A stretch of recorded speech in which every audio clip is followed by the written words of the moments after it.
Good evening and welcome to the Pompey Politics Podcast. I'm Ian Tiny Morris. And I'm Simon Sainsbury.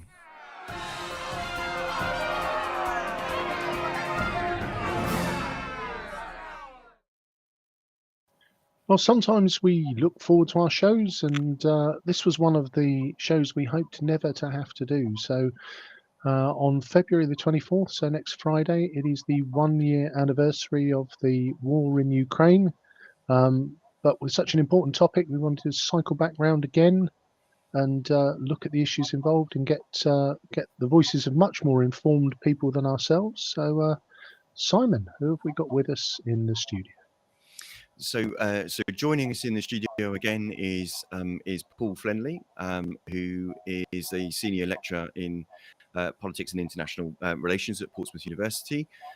So he came on the show last year to talk us through that. So we wanted to hear what Paul had to say. So welcome back to the show, Paul. Thank you. Thank you. And after Paul's interview, we've got some recorded interviews with some ladies who are either working to help those Ukrainians that are seeking shelter in the UK, and actually the Ukrainians back in Ukraine, and also we've got one of those refugee ladies coming on to share her experience as well. So as you say, people that know a lot more about this experience to share than us, and I'm sure all of our listeners that want to be able to understand what it is that they can do to continue to help, or to help more than what they need to be able to do to help that. We'll have those answers for them, and we'll be sharing links throughout the show. But welcome, Paul. Thank you. So, Paul, if we can dive straight in. So, what is it that Russia kind of wants from Ukraine, and why are they so interested? Yeah, thanks. Good question. I mean, well, first of all, it is amazing that we're still here a year later. I think that's all down to Putin's miscalculations, really, as to the resilience of the Ukrainian regime, the leadership of Zelensky, and really underestimating the difficulties of his own military. So this is an ongoing war. I mean, as you say, Putin's interest. Well, really, ultimately, on the face of it, he wants security. It's all about, so he says, about ensuring that Ukraine does not become part of NATO, securing the Black Sea fleet in the Crimea. But really, to some extent, this is an excuse. I think what has become apparent over the last months is that the issue of Ukraine is to do with Russia's or Putin's perception of Russia's identity, Russia as a great power, and the denial really of any rights of Ukraine to a separate identity as an integrated, independent, democratic state. So I think this is the main issue, to deny that existence of an independent Ukraine, and at the minimum to have Ukraine as a vassal state of Russia. Certainly to keep hold of Crimea, that's where the Black Sea Fleet is, and also, if possible, to take and incorporate the eastern part of Ukraine into Russia, possibly not take over Kiev, but certainly have a compliant government in Kiev. And I think it's part of this continuous sense of humiliation that the West has pushed Russia back from its areas of rightful interest. The prospect of Ukraine becoming part of an anti-Russian or a non-Russian alliance, that really angers Putin and the Kremlin. So it's part of that kind of discourse of Russia's humiliation since the end of the Cold War. And Ukraine is particularly important because it's part of Russia's identity as a great power. If Russia is supposed to be a great power, then it should at least have influence over its neighbors, and particularly Ukraine. And it's an issue of identity as well for Putin and many Russian nationalists. Ukraine is part of Russia. Ukrainians are really Russians, and that's reinforced by the head of the Russian Orthodox Church, Kirill, who supports the war, sees it as a holy war, sees it as keeping the Rus together. Historically, Ukraine is seen as part of the wider Rus, the Russian world. Obviously, Ukrainians don't agree with this, but This is how it's perceived by people like Putin and Russian nationalists, and that's part of the anger. Part of the war, if you like, is informed by Putin's anger that the Ukrainians are not recognizing that they should be part of the Russian world, and how dare they actually want to join NATO and join the European Union and don't want to be part of the Russian world. So there's a sense of sort of anger and annoyance, if you like to put it mildly, at Ukrainian behaviour. So that in many ways it's much of the thinking behind the war. And don't forget, around Putin, you have people who think the same. There's the so-called Siloviki, the people of power who came to power with Putin, who largely think the same thing, that Russia is a great power. They're nationalists. They think about the historic nature of the Russian state. And so they have very similar attitudes on Ukraine. Absolutely, and there is a school of thought that was expressed on the politics show this morning that with so many domestic issues at hand, that Putin really needs a distraction from domestic affairs in Russia. Would it be fair to say that this is part of his motivation behind the war in Ukraine? Oh yes, I think that is an important aspect. That what you've seen over the last few years, the more authoritarian system under Putin has become now more or less a militarized dictatorship, and a war facilitates clamping down on any kind of dissent. If you criticize the war, or if you support Ukraine, you're being seen as a traitor, as somebody who's attacking the national interest. So the militarization, the war is very useful for cementing Putin's power, and it means that he can not only clamp down on any kind of dissent, but to people who might have opposed the war have left. Many of the potentially awkward people have actually left Russia, and that suits Putin. So it helps us to concentrate power, really. So as you say, Paul, Russia annexed Crimea in 2014 with very little reaction from the international from other countries. And now they're claiming to have annexed Donetsk, Luhansk, Kherson, and Zaporizhzhia regions, even though I think the current situation is actually they don't currently control all of those regions. Why is it that Putin's particularly claiming them to be Russian? Is that geographical or historic, or is that just that they're on the way to Crimea? I think it's largely historical. I think there's a sense in which these regions, particularly what have historically been called Novorossiya, have always really been part of Russia. Way back to Catherine the Great, they were incorporated in the 18th century by Catherine the Great. And therefore, even with the construction of Ukraine, they have never really, from his point of view, been seen as genuinely part of other than Russia. And if you like, bringing them back into Russia, Putin sees himself in a very historic role. This is part of the development of his mentality over the last years, particularly through COVID. He sees himself more and more as a kind of historic figure, undertaking what historically is called the gathering of the lands. In Russian history, you see various periods where the Russian state collapses, as it did in the 17th century, and the Romanovs regathered the Russian lands together again. And then again in 1917, the collapse of the Russian state, and for Russian nationalists, Stalin achieves the same goal of regathering the lands. And you could argue that Putin sees himself historically in this kind of role, bringing the genuine Russian lands back together again. So these were never, in his view, part of Ukraine. And they're only really mistakenly part of Ukraine because of what Lenin did when he constructed the Soviet Union. He created these republics, including a Ukrainian republic, and drew a line on a map, or rather Stalin did, drew a line on a map, which was rather artificial and cut across historic Russian territories. So the creation, when the Soviet Union collapsed, obviously that Soviet Republic of Ukraine became independent, but in Putin's mind, that was a mistake. It included territories that really historically, including Crimea, should be part of Russia. So he has this kind of very much this kind of historic mission, and in that obviously he's supported by Russian nationalists and the head of the Russian Orthodox Church. So his whole narrative is basically to deny the existence of Ukraine as a separate country, really. Yeah, well, certainly substantial parts of Ukraine.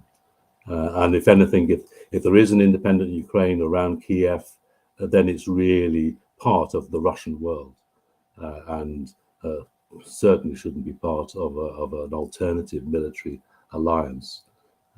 It should be part of a kind of almost a dependency on Russia. I mean, it's not the same as wanting to incorporate Kiev. I don't think there's any project, although he obviously did attack Kiev, but that was largely to remove Zelensky and dispose of the Ukrainian government. But he would want a more dependent Ukrainian government in Kiev, but still annex ultimately these eastern territories of Donetsk, Luhansk, and Zaporozhye, and Crimea, obviously, which was never seen as part of Ukraine, artificially given by Khrushchev as a present to Ukraine in 1954. But then everybody was ruled by Moscow, so it didn't matter in the Soviet period. But now it matters that the Soviet Republic has become separate and independent. So if we look at the whole issue around sanctions, Paul, it was, the plan was that ultimately the West could deploy sanctions to hurt Russia financially. I think we're all aware of the impact that seems to have had on gas prices, and particularly those in Europe who are dependent on Russian gas. Do you have any sense of how the sanctions have affected life in Russia, if at all? Well, yeah, I mean, as everybody predicted or hoped that the sanctions would hit the Russian economy, but possibly surprising that what's happened, it hasn't been as hit as badly as was suspected. It has contracted by some 2.5% or whatever, but not as greatly as was predicted. In fact, the IMF is talking about the Russian economy growing, not substantially, but marginally growing next year. But that's largely, in some senses, that's masking a problem. It's largely to do with the fact, obviously, Russia is still selling gas to Europe, and it's benefited from increases in prices of fuel. So the actual money which is coming into the state budgets has actually increased. Money from commodities and selling of energy has actually increased in 2022. So they're actually getting more money than they would normally have done. And that's obviously beneficial. It means that the state can subsidize companies, and there hasn't been any kind of austerity. There's been no substantial squeezing of the population. Also, the collapse of imports means you've got a very substantial trade surplus, but that disguises certain problems. It's a short-term problem issue. What you have under the surface is massive capital outflows, obviously complete collapse of foreign direct investment. You've got a shift to the defense sector, so you've got problems of inflation, 17% inflation, and that's going to continue a structural change in the Russian economy. You've got sanctions. Sanctions have affected the import of parts, so the military will be affected by the lack of parts. The fact that they've got to import finished goods means they're more expensive and not necessarily as high quality. So there are underlying problems in the Russian economy which are coming along. The more the war lasts, those problems will reveal themselves. Obviously, there has been a lack of access to Western goods, but that's really hit the wealthier Russians. Oligarchs have been hit. But for many Russians, who cares about the oligarchs? They're all dependent on Putin anyway. So, but the problem for the Russian population is yet to come, and it's effectively still being masked by the benefit that the state has in high energy prices. And I guess what that shows, Paul, is that there are still plenty of people who are happy to buy gas from Russia.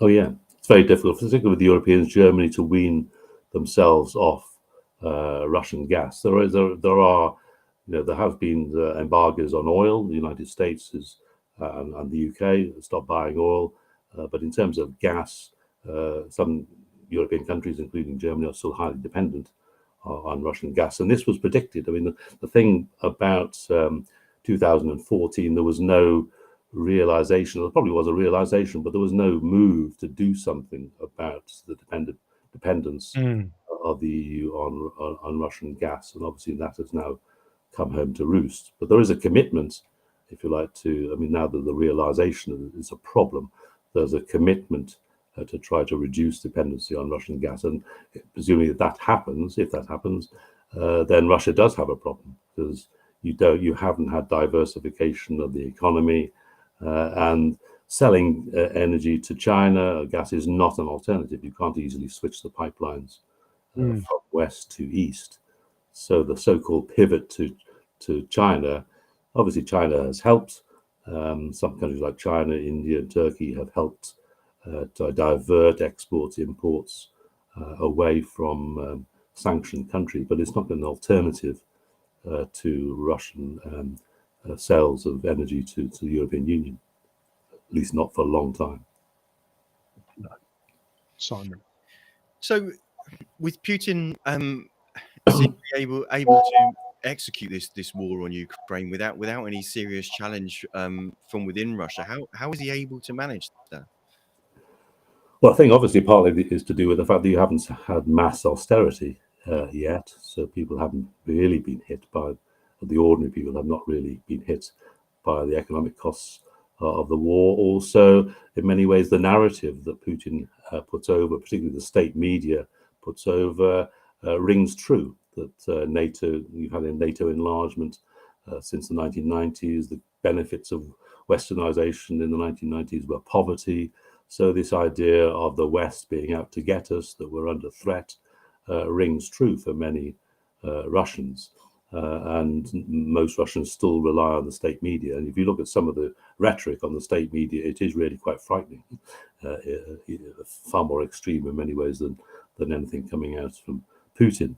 And the Levada polling agency, which is still operating, argues that there's something like 70% still support for the war. Now, obviously, people question the reliability of those polls, but there's no reason to doubt the fact that there's still majority support for the war. In terms of being anti the war, very difficult. You've already, even before the war started, had suppression of demonstrations. Very difficult for more than one person to actually gather together and demonstrate. People obviously are worried about their jobs, are worried about their families. They're not going to risk it.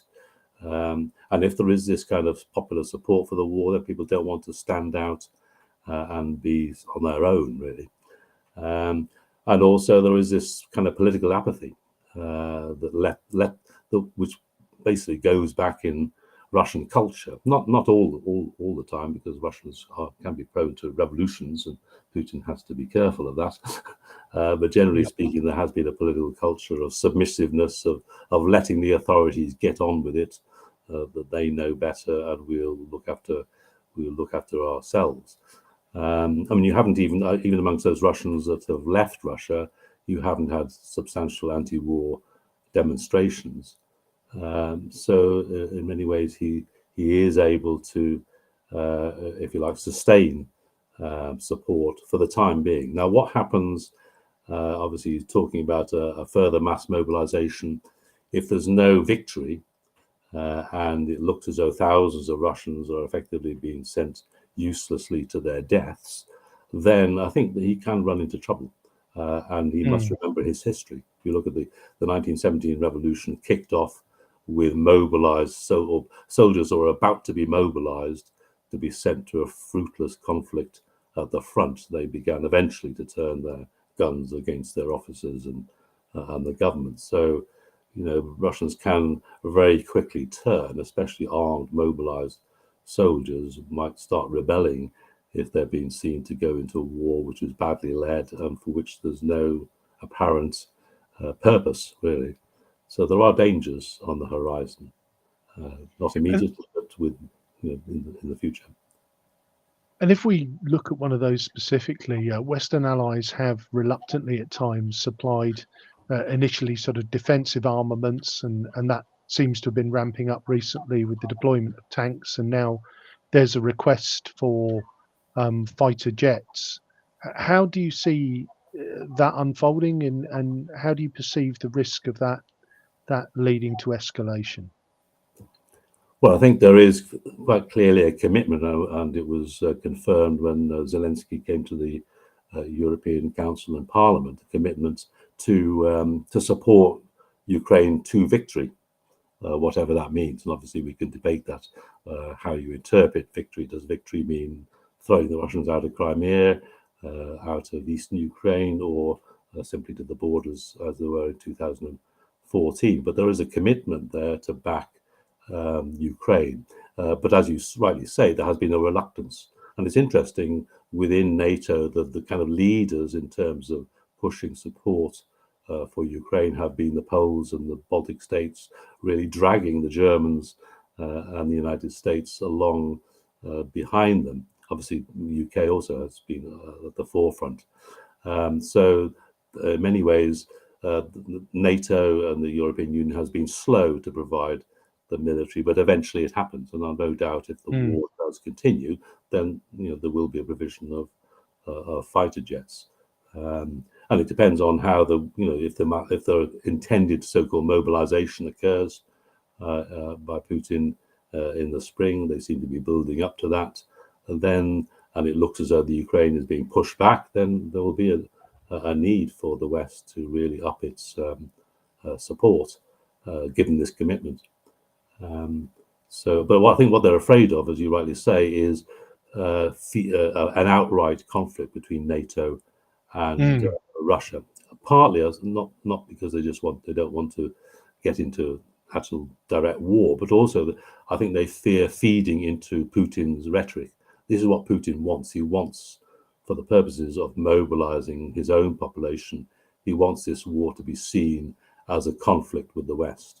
And to some extent, supplying more and more military equipment from NATO, there is a danger that will play into Putin's playbook and enable him to mobilize the population much more effectively. That Ukraine is being used as a cover and being used by NATO and the West to destroy Russia. And that's what he wants.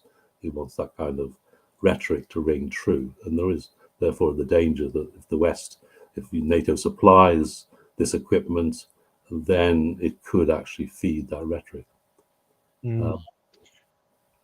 No, thank you, Paul. That's extremely insightful, and I think what the message I take from that is that it doesn't look like there's going to be any very quick solution, and that the tide could turn one of two ways. I think in your answers there, you gave a very clear picture of, if the rhetoric bites and he can convince the population that, it's NATO picking on Russia, that could play in his favor. But if that doesn't happen and the economic sanctions and the reality of austerity start to bite for the Russian population, then the tide could turn against him. Yeah. I think there's much will happen over that. I think this will continue for at least another year. There's not going to be an easy solution. And even if Russia is pushed back, it's always going to be a threat to Ukraine. So there's a long-term problem that NATO and the European Union has. And the question is, does it have the commitment to sustain Ukraine and support it for the long term? Because even if Russia pulls back and appears to lose, it's always going to be a threat to Ukraine. It's effectively lost Ukraine. So the commitment of the West has to be long term, or NATO has to be long term. Brilliant. Thank you, Paul. So Simon, did you want to lead us into some of our other contributors who we recorded yesterday? Yeah, indeed. So the first of our recorded interviews is from Maricar Jagger, who works with the Diocese of Portsmouth to help match refugees that need need to identify a host, so somewhere to stay in safety in the UK, and basically matching them and their requirements with the host. So I'll let Maricar explain it better, because she explains it much better than I do. As a refugee coordinator for the Diocese of Portsmouth, the job came early last spring, so spring 2022. I just got a call because of all the programs for the Homes for Ukraine. We're trying to manage it in the local area, and the diocese has come forward to work with a couple of charities to organize hosts in our local area.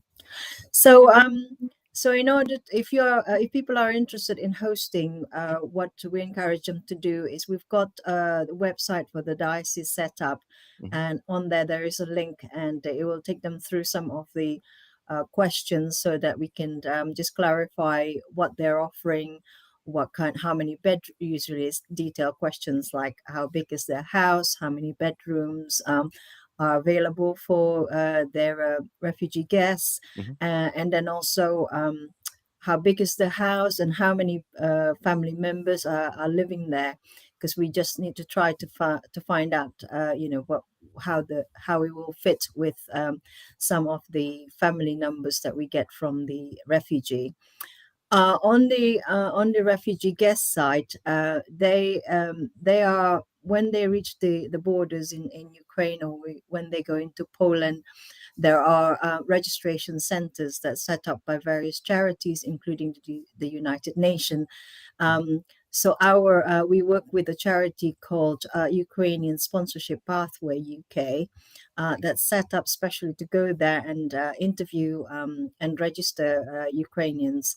So they collect profiles, information, quite detailed profile of the potential guest. We need to know their interests, their hobby, what occupations they're in, so that what we can do is match them with the host, and make sure that we've got what we try to do is we get opportunities for the Ukrainian guests, refugee, to settle in the local area, find jobs, and find schools for their children, and we try to make sure that they can sort of settle in quite reasonably.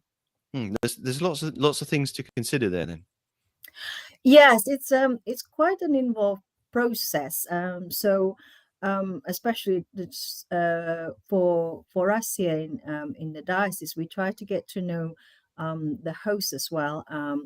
And people have responded from various things, either through the churches, or we've done some interview in the on the BBC News channel. So they've come from also from watching this those footage. So what we do is we try and interview them and make sure that we know who they are, because it's there's a lot of securities and safeguardings that's being put in place, by the council as well. So hosts do get DBS checked by the council, and the council also come and check their homes and make sure that that it's suitable, and that people can live comfortably in there. So and the matching process also, I mentioned earlier how what we try to do is we try our best to make sure that the refugee guests can actually settle in quite quickly, find jobs, and move on, really. And that's really what we're trying to do. So sometimes it's like putting together a jigsaw puzzle, and schools, job, transportation, and everything. It can take quite a while, but it's very satisfying when all the pieces come together. I'm sure it is. And do you have any idea how many people you've been able to help settle? Yeah, so the first 6 months working on this, we've managed to match to settle about 51 people into 22 families. We match a lot more than that, but the nature of the situation as well is that sometimes we make a match.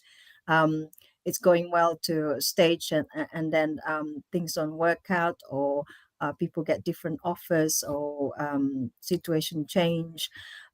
One thing that is really the nature of this job really is that there are lots of changes. Things change, even government change and develop their policies. So lots of things that was put in place in February 2022, 3 months on, 6 months on, changing or developed. So that's just the nature of the program.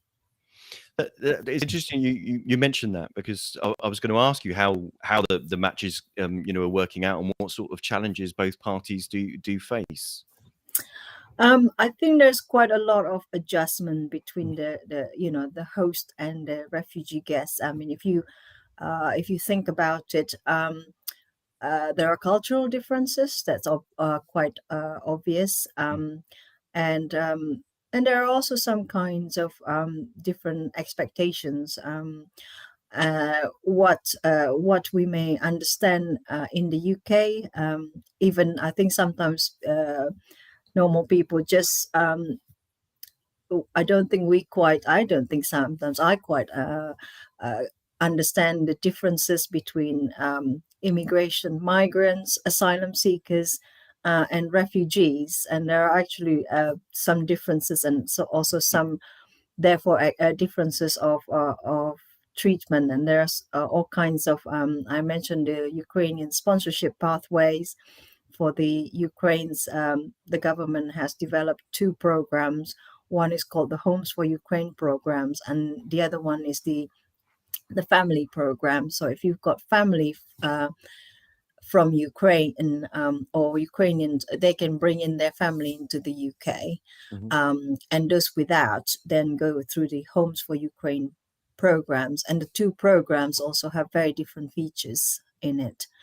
So yeah, it's quite it can be quite involved, and there are lots of questions sometimes. What we try to do when I mentioned about trying to match people, it's because also we try to match the host and the guests, because we know that the minimum requirement for them for hosts to host Ukrainian guests is 6 months.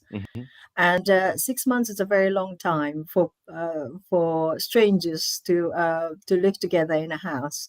I mean, I don't know about you. I've hosted families over Christmas and short holidays like that, and sometimes things can get quite uncomfortable.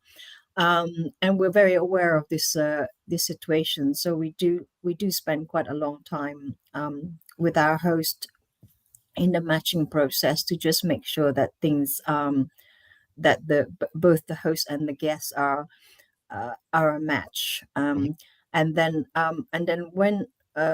when their profile match, we also organize a Zoom meeting with them.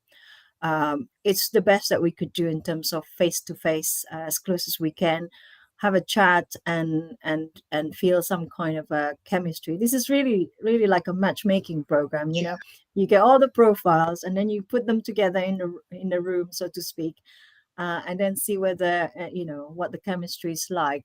Yeah. And both myself and usually an interpreter from the USP UK charity or Citizens UK will be present in the room. We do use translators, even if their English is good enough, because there are things that are still lost in translations as well. Indeed. And can you give us an example of it going really well? I'm always amazed by the generosity of people, and I also learned that in doing this, I mustn't prejudge people and prejudge the situation.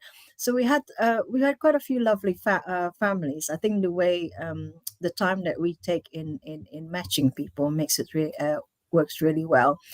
The last one we had just before Christmas, I've got a vicar on Hayling Island with a couple of guests. It's actually 2 mothers and 2 children aged 5 and 6. So So immediately you can sort of tell that there'll be just disruption. So someone who's been living on her own maybe suddenly will have two families and two young children running around.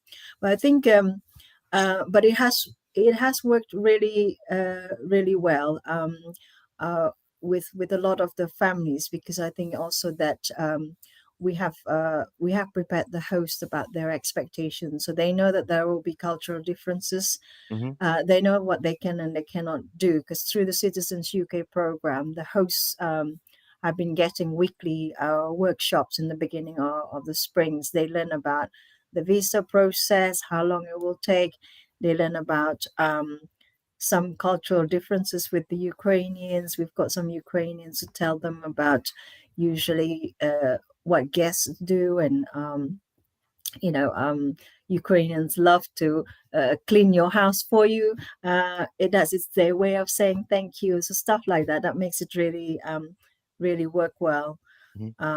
So if I have to say that out of the 22 families right now that we've matched, we've not had any fallout from that, or any. We watch out also for like safeguarding issues, and we have not seen that. And I think I can credit the process. I say it takes longer maybe, and I've seen things that where people just make matches on Facebook, which I really wouldn't recommend it. I think even the government website suggests some bona fide charities to go through some programs, because there are quite a lot of things that you need to prepare yourself for this kind of relationship.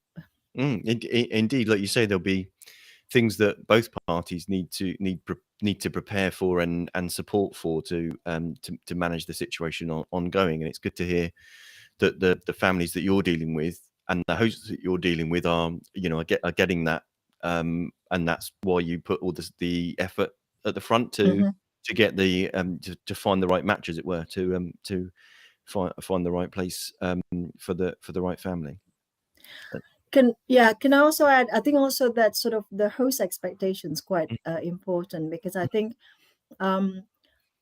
there isn't one stereotype refugee, and I think that's sometimes the issue that we have in this country. We hear so much about and we have an image of what a refugee is, and actually it isn't like that at all. There are as many different Ukrainians as there are many different types of English, Welsh, and Scottish people in this country, and also different types of abilities and expectations. So one of the success stories I have is I have a professional in the insurance industry, and she arrived in this country, and within 2 months, because she's able to get herself an equivalent job that she did in Ukraine. So it's not the case that Ukrainians will be necessarily staying with the host for 6 months or a whole year, or sometimes I think people get worried about how long the Ukrainians refugees would stay in their homes. And there are also kinds of ways and means to sort of keep. I mean, one of the things I would say is like in any situation, have a good communication between the two parties, and just ask or just tell, and we ask people to also set up house rules, or just some. That's always the first question that the Ukrainian ask. What are your house rules? And of course sometimes the hosts say, "Oh, we've got no rules at all." But of course, I think to be honest, there are some rules. I mean, I think you do need to set up expectations. Sure. No, that makes sense. So this all sounds really, really great. Thank you so much for sharing that with us. So anybody listening that is either seeking a host or someone that is wanting to become a host, what should they be doing? What would you like them to do? My advice would be to actually register with proper programs. So the government website has got a list of charities with experience in this, what they're recommended charities. So we work with Citizens UK, so they can register through Citizens UK, and of course we Diocese of Portsmouth. We work with in the Diocese of Winchester. Also, we work together with Citizens UK. So you can look on the website of the Diocese of Winchester and Diocese of Portsmouth. There'll be lots of information about how to register and how to become host. Really, that's what I would say locally. No, that's brilliant, and we'll share all of those links in our details to make sure that people have access to them. And are there any events coming up that you would want to share with us? Yes, I would really like to invite people, those interested in hosting, the Citizens UK and USB UK. We're organizing an event on the 24th of February. It's a Friday evening from 6 o'clock to 7:30. It's really for everyone interested or in either hosting or even supporting. It's going to be a big gathering.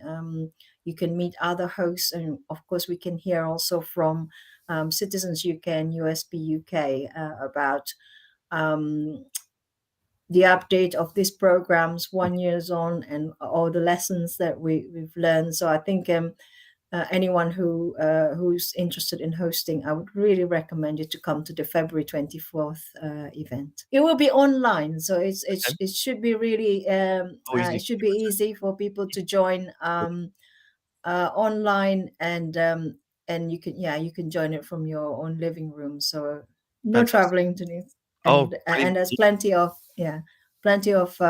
discussion about that. And then what we will do is we will follow up on that event locally as well. So do come to the 24th of February event. Okay, fantastic. 24th of February. Marica, thank you so much for coming on the show. It's been a pleasure talking to you. Thanks very much for your... Well, absolutely fascinating, and an incredible job of work to be done to, for people to open up their homes. And there was so much to pick up in that interview. The cultural differences, what are the house rules, and it really set me thinking in terms of, every house has rules. You just probably don't get to writing them down. So a fantastic piece of work being done there by Marica and her team. Yeah, it must admit it opened my eyes to the complexities of it. It isn't just a simple thing of number of people, number of rooms.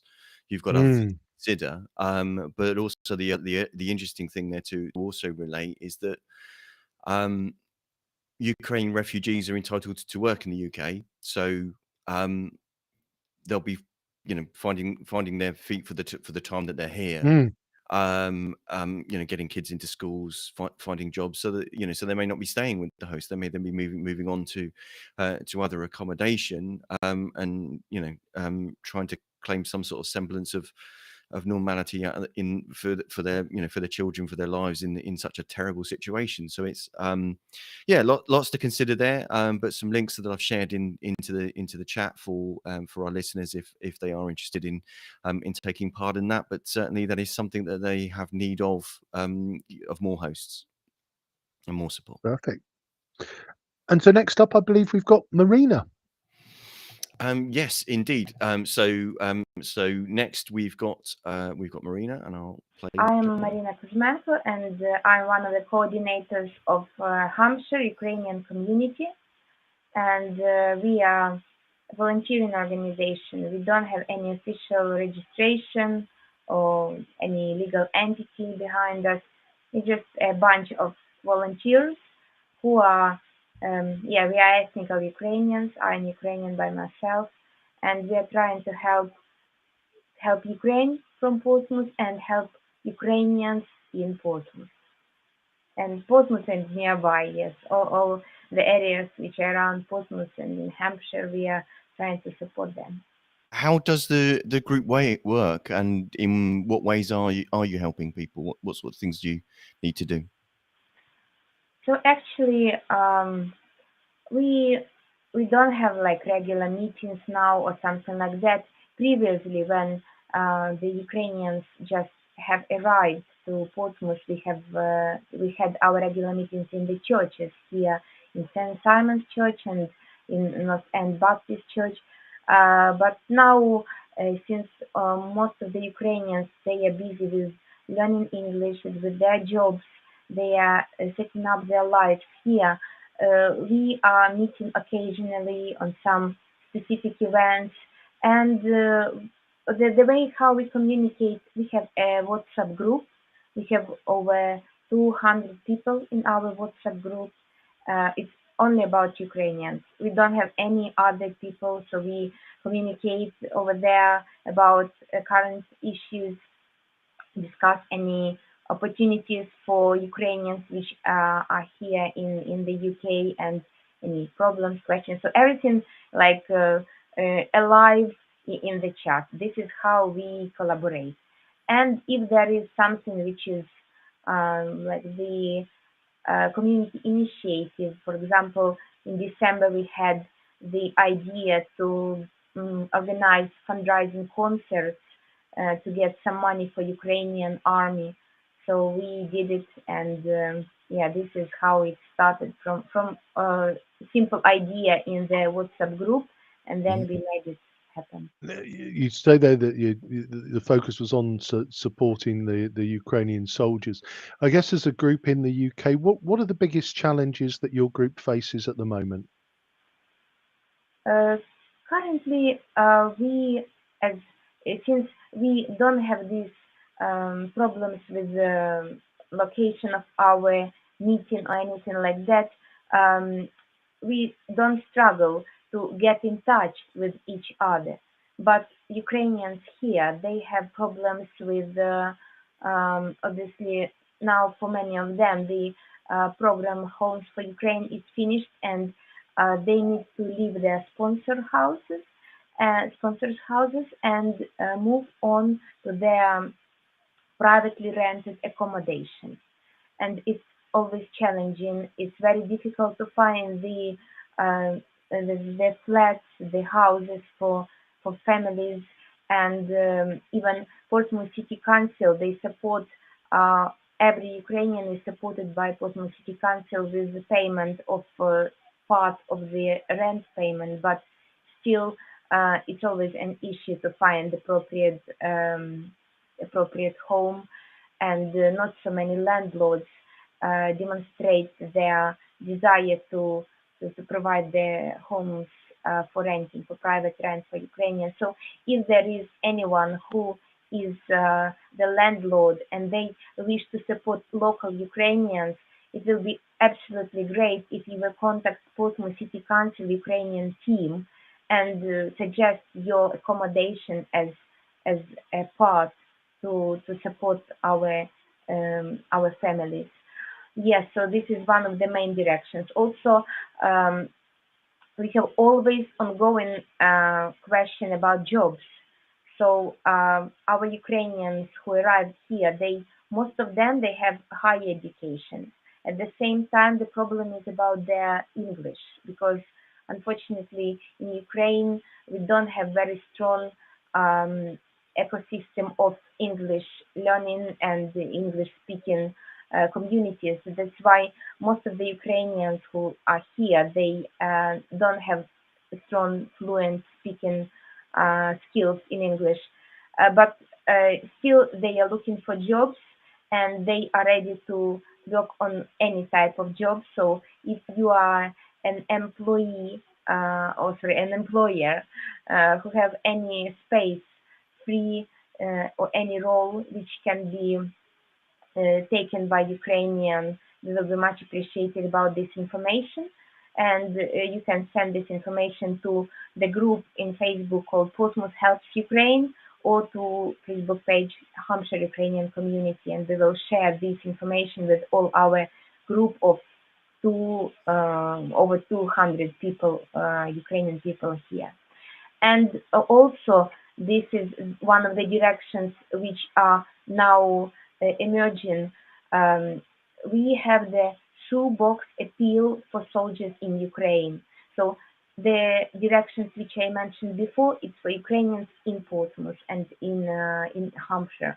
But we also try to support Ukrainians in Ukraine, and we are collecting basic stuff like toothbrushes, toothpaste, razors, any type of food, snacks, tea, coffee, everything which will be helpful for soldiers who are fighting for Ukraine in Bakhmut and eastern part of Ukraine. So if you can donate anything, any item is helpful for us. So please bring it to South Sea Library or Statute House in Eastney. This is our two main. These are two main drop-off points for our shoebox appeal, which we have now, and we plan to bring these donations to Ukraine before Easter. Okay, it's lovely. So, so I'm presuming there are details of those as well on your Facebook page as well. But there's actually two locations people can drop stuff off to. So that's really good. So we'll make sure to share all of that in the live stream for our listeners. Yes, apologies for no, go on. Also, I want to add, I just forgot a little bit that this Friday on 24th of February, we will have sad anniversary of starting the war. So we will have two events, even not two events, two memorial services in the St. John's Catholic Cathedral in Portsmouth. But also we will have official event in Guildhall Square. So at 11 a.m. on 24th of February, we will raise flags for Ukraine, and we will have a minute of silence for all the victims of this war. And then at 12 p.m., quarter past 12, at St. John's Catholic Cathedral in Portsmouth, we will have our memorial service so everyone is invited to stay and pray for everyone who is suffering because of this war and for the souls of people who died because of this war.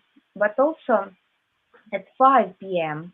on the 24th of February, we will have a meeting of Ukrainians.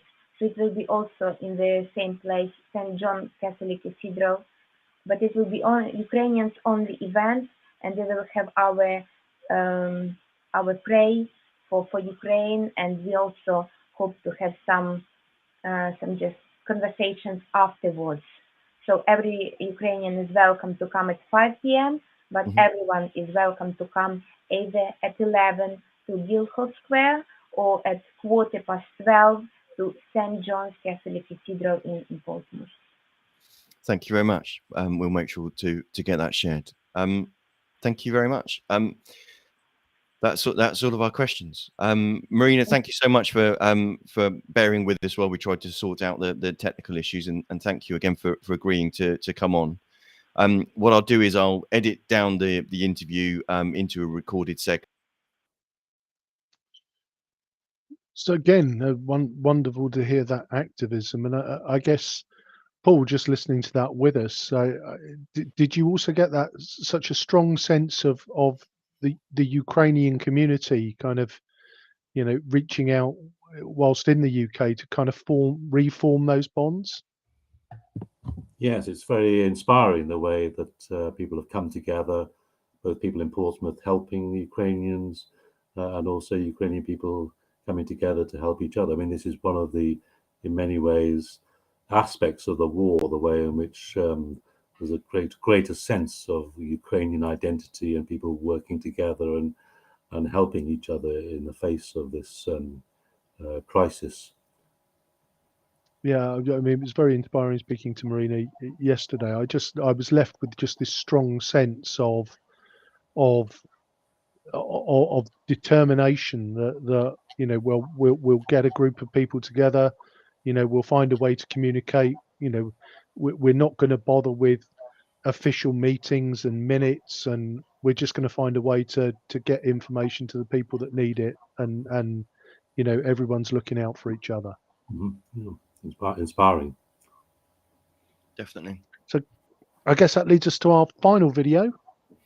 Yes, so our final interview is with Olha, and she's a Ukraine refugee who's come to Portsmouth with her daughter. So I'm just going to share her interview now. My name is Olha Mosondz.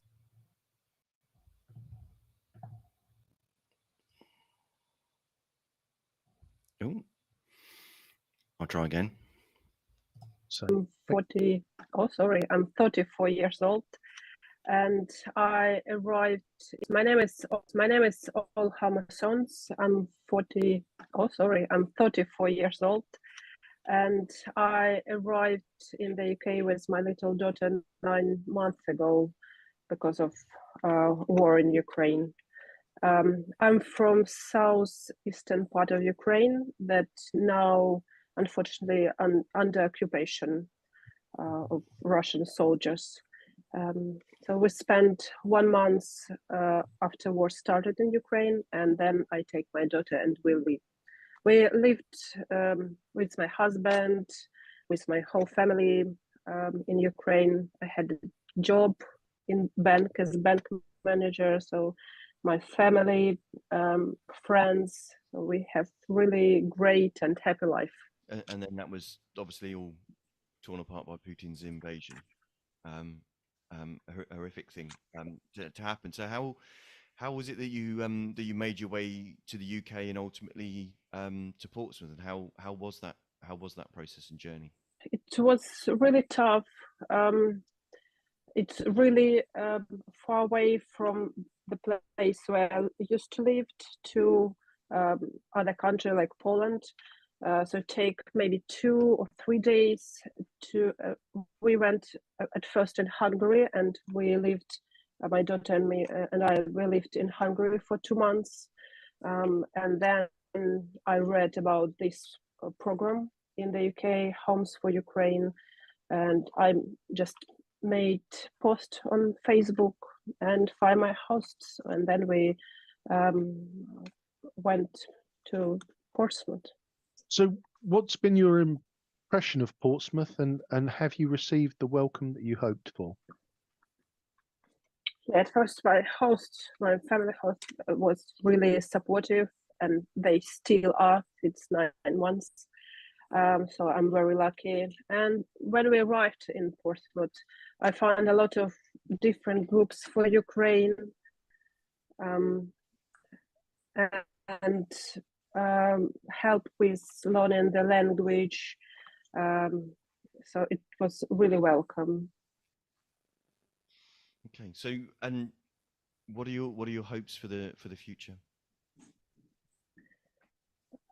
It's really strange questions. I don't know, to be honest. I cannot make any plans for future.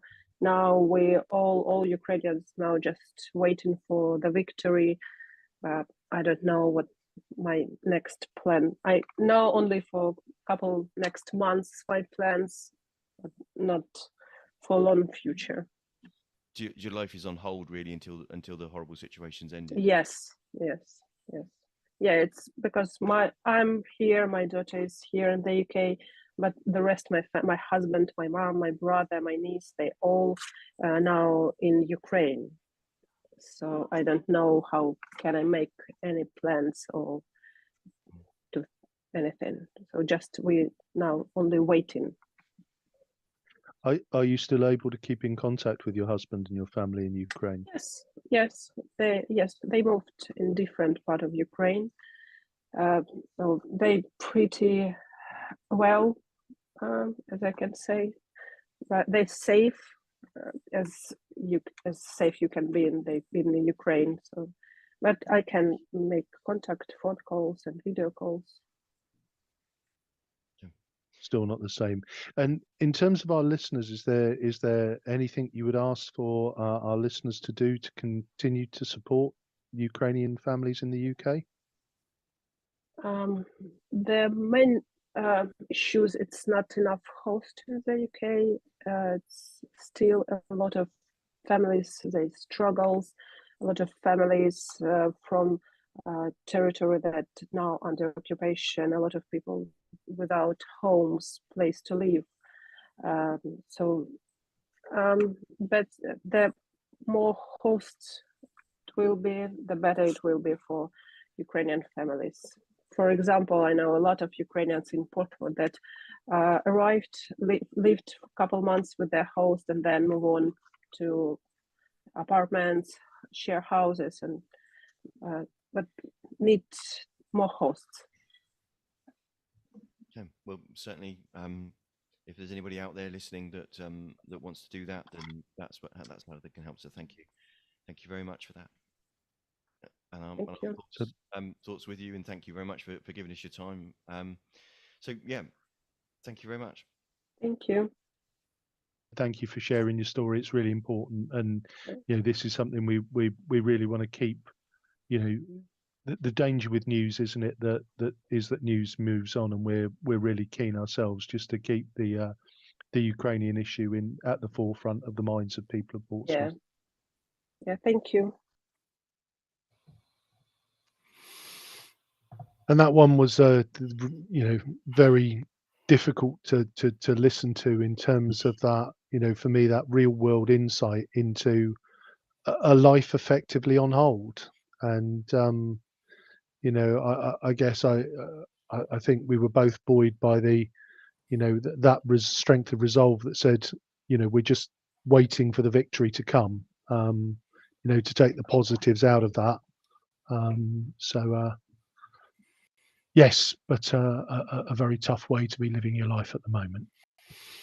Yeah, indeed. Lump in the throat stuff. Can't even begin to imagine it.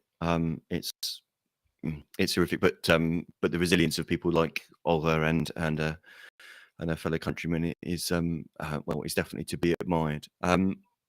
Paul, was there anything that you wanted to add at all there? Well, just to reinforce, it brings home the devastation of ordinary people's lives and how the pointlessness really of war, how it disrupts people, and it shows the kind of resilience of people, of the way they're coming together and finding strategies and forms of cooperation to help survive this. Really. And I think, Paul, you couldn't have summed that up any better. And I think that's thank you once again for a marvelous contribution. It's been really invaluable. And thanks to all of our contributors that helped to give us an insight. Let's hope we don't have to do a second anniversary. Yeah. Indeed. So you've been listening to the Pompey Politics Podcast. I've been Ian Tiny Morris. And our guest has been? I don't know if we got that. And our guest has been Paul Flenley. Sorry. Oh, right. So thank you for inviting me, and I'm glad to contribute. And as I say, hopefully we won't be visiting this again. Mm-hmm. But I fear this will go on, and with all the kinds of tragic consequences that we've been discussing on this program. Mm. Indeed. But thank you very much. I've been Simon Sainsbury. Please join us next week at 6:27 when we'll be looking at voter ID and what sort of ID you need to take with you to be able to vote in person at a polling station on May the 4th.